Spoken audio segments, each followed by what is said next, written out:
often say with sewing that perfect is the enemy of good, especially when you're learning. You want to just figure out how to put something together, how to stitch, how to blueprint something. But there are times where I want to be a picky bitch. And a perfect example is this Etro silk caftan that I made for my mother-in-law for her 75th birthday.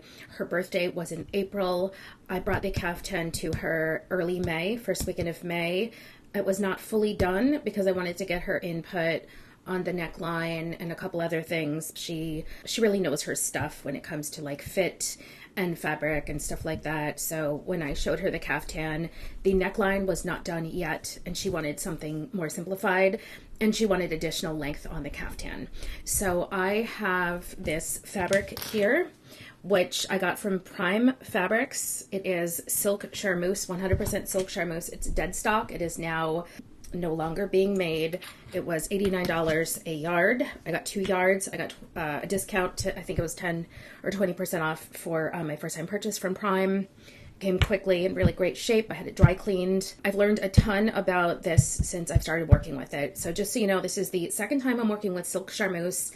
The first time I had gotten a few yards of fabric from G Street Fabrics in Rockville, Maryland, and I made my daughter a trapeze dress with a mock turtleneck and flounce at the bottom for prom. Sensory friendly, no button zippers, nothing like that. It worked perfectly well and it's still in use. There's definitely errors in it. I'm still a beginner, but she loved it and she's worn it many times and it's really stood the test of time and it's really cute.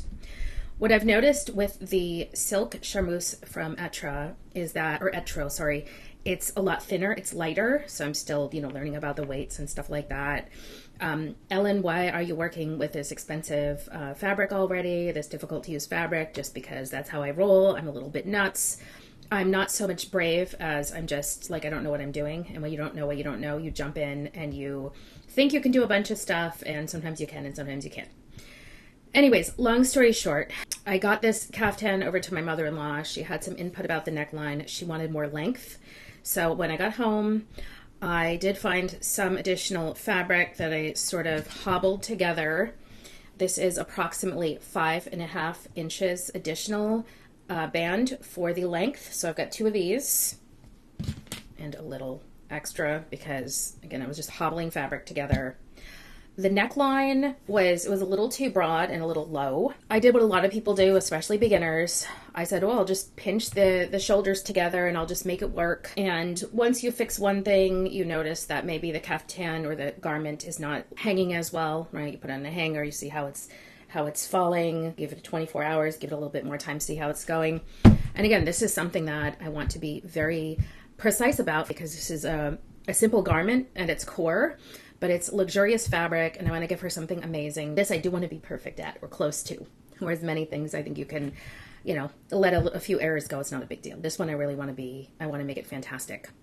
So not only were the arms falling a little bit funky, but I didn't like how the inside looked. I was using the very overlock stitch with my Bernat B77. My brother serger is in quiet time again. So I started doing additional research with silk because, again, this silk is lighter and it's a little bit more slippery, I would say, than the other silk charmeuse that I got from G Street. I already learned on the job that I needed to reduce the tension so that there wouldn't be this kind of gathering and puckering. So that I learned, and it made things much better, and I'm really happy I learned that experientially. After doing some internet research, I learned that I should also be reducing the size of the stitch itself. And there are a few other tips that I learned. There will be fraying with silk. I've definitely noticed that, and I want to prevent that. So you can use pinking shears, which I just got, and I have not opened them yet. I don't think I'll use it for this project. But a couple of tips I really liked. One is that with seams, because I wasn't liking how the very overlock was looking. The inside was looking very rough, very unprofessional, and which is kind of a downer when you've got this amazing silk. So some people will do like the fold over, the twice fold over, like when you're making a cloth napkin, like you can like fold it over once and then fold it over again to hide the seam. And I'd like to do that and straight stitch it, or you can do a French seam. So what I'd like to do is get a straight stitch all around. I rip this bitch up, okay? I rip this bitch up. I'm almost done ripping all of the seams very carefully. Again, this is very good, very expensive silk. I'm going to get it I'm going to press it, okay? One of the things I was afraid of doing, I had the fear of God in me, was getting this silk under an iron, getting heat on this.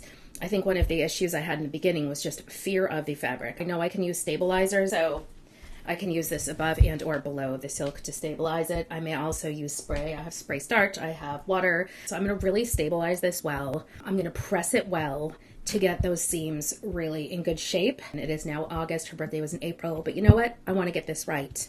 So again, I'm just going to be a picky bitch this time. I want the inside to be just as beautiful as the outside. I love messing with this also because I'd like to use more silk, satin, other very soft fabrics. I want to be comfortable working with these kind of tough fabrics because I see a great future with them. If a fabric is slippery and difficult to work with, imagine how it's going to feel putting it on. It's going to feel great. I would love to make myself a pair of matching joggers and a shirt. I would definitely like to work with these fabrics more. So I figured, you know what? I'm going to put in a ton of time with this caftan. I've already been building it and rebuilding it, being super gentle with it. And I think it's a great like prototype for what it can make in the future. So yeah, sometimes you got to be a picky bitch and sometimes you don't want to be a picky bitch. This one I'm going to be a picky bitch with. Also, for any of you who have worked with silk or any other slippery fabrics, difficult to use fabrics you've been afraid of, what are your tips? What is your advice? One last thing. I use sort of an orange type thread. I like it. It's Gucciarman. It's very nice, but I'm thinking to do like an off-white. I'll probably go back to my fabric store, get a, I'd like a thread that blends just a little bit better. So yeah. Anyways, advice, support, words of wisdom. If you just think I'm freaking nuts for doing this, do let me know.